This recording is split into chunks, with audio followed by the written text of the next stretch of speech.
आता मी हे 1 वाटी तांदूळ स्वच्छ धुवून घेणार आहे. पहिल्यांदा धुवून घे. आता तांदूळ 2 वेळा धुवून झाला आहे. तर त्याच्यात पाणी घालते.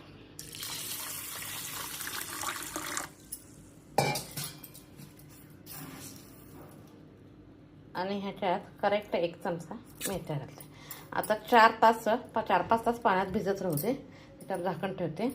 तोपर्यंत मी काकडीची एवढी मोठी काकडी पाहिजे. काकडीची ही स्किन काढून ह्या साईडचं आणि ह्या साईडचं कट करून हे करते, फोडी तयार करते. 4 तास भिजू दे. ह्याच्यात दुसरं काही घालायचं नाही आहे. नंतर पांढरा भात आपला शिजलेला असतो की नाही, तो ह्या वाटीच्या 1/4 घ्यायचं. ते मिक्सर करताना घालायचं आहे. तोपर्यंत हे भिजू दे. मी काकडी क्लीन करते.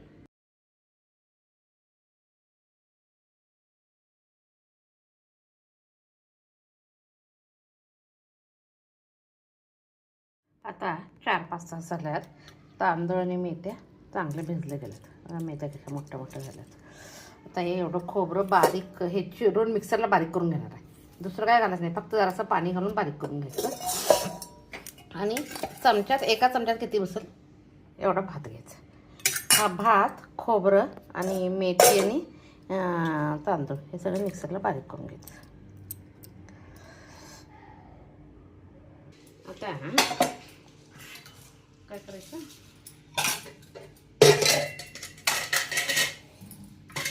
याची अशी सालं काढून घ्यायची.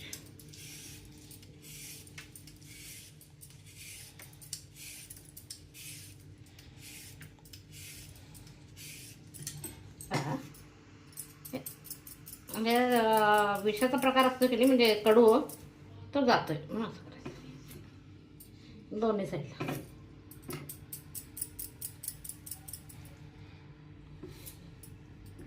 त्याच्यानंतर त्याच्या बिया जास्त नाही आहेत. जर बिया जाड मोठ्या असल्या तर ते काढून टाकायचे. त्याच्यात काही एवढं नाही आहे, साधारण मी काढायला लागले. जर मोठ्या बियाचं असं मोठं वाळूक असतं नाही तसं असलं तर मग बिया काढायला लागतात पूर्ण. कारण त्या मिक्सरला बारीक होत्यात नाही होत्यात.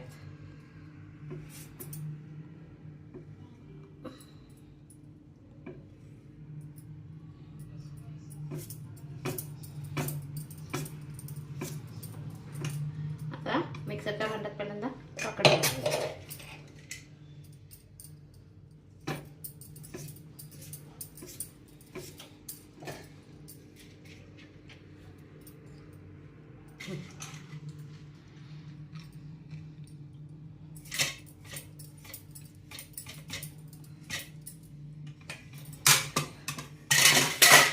आता काकडी घालून झाली. 1 चमचा मी साधारण अर्धी वाटी ते पाऊण वाटी एवढा भात घालायचा. पांढरा भात, मसाला भात वगैरे असं तर घालायचं. 1 वाटी खोबरं घालायचं. मग खोबरं खवून घातलं तरी चालतंय. मी आपलं मिक्सरला बारीक करून घेतलं. माझा हात बरोबर नाही, खोवता येत नाही. आता ह्या सगळ्याबरोबर तांदूळ आणि हे केले मेथ्या,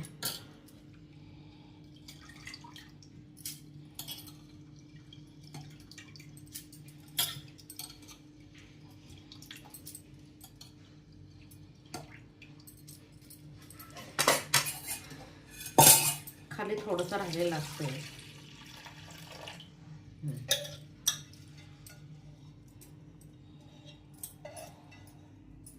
आता छानपैकी असं मसाला रुबवून घ्यायचं. हे रुबवून झाल्यानंतर 5-6 तास ठेवायचं आणि मग डोसे करायचे.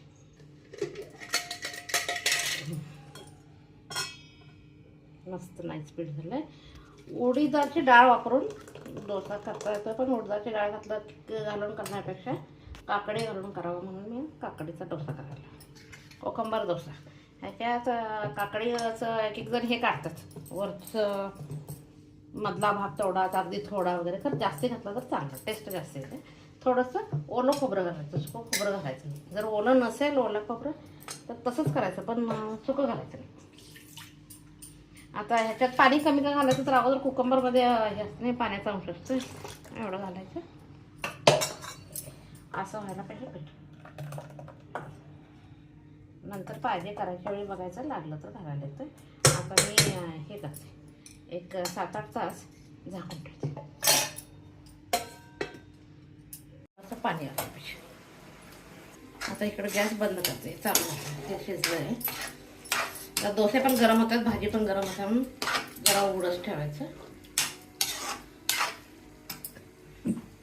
आता आपल्या चवीनुसार पाणी टाकते. ह्याला उद्दिन वडे घातलेले नाही आहे. दरवेळी उडदाची डाळ घालायची गरज नाही. कोकंबर, परत दुधी भोपळा घालून पण करता येते.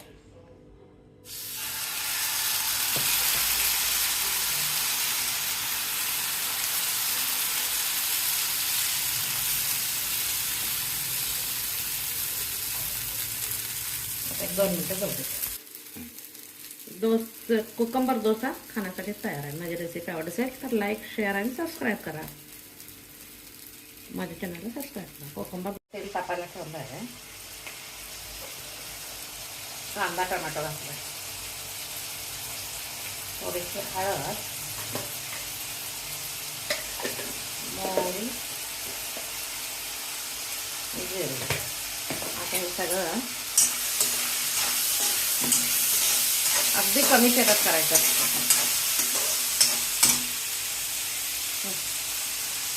आता हे बटाटे गरम होते म्हणून पहिल्यांदा हे करून घेते.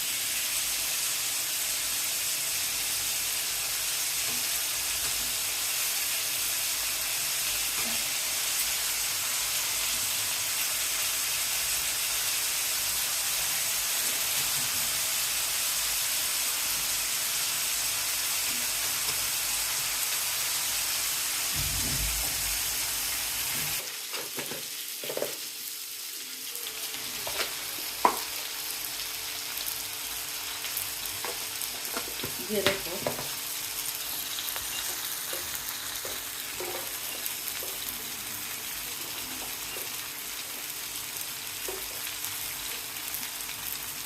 मीठ,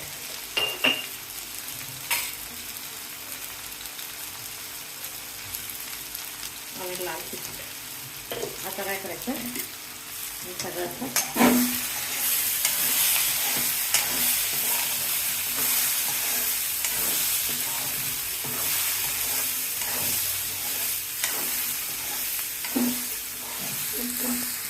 आता हे एकजीव होण्यासाठी म्हणून मी चटणी केली मिक्सरच्या भांड्यात.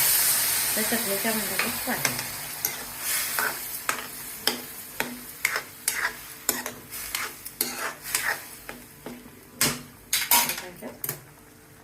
कोथिंबीर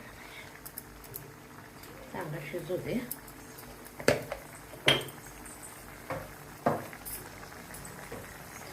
चटणी करून घेतली मी डोस्याला.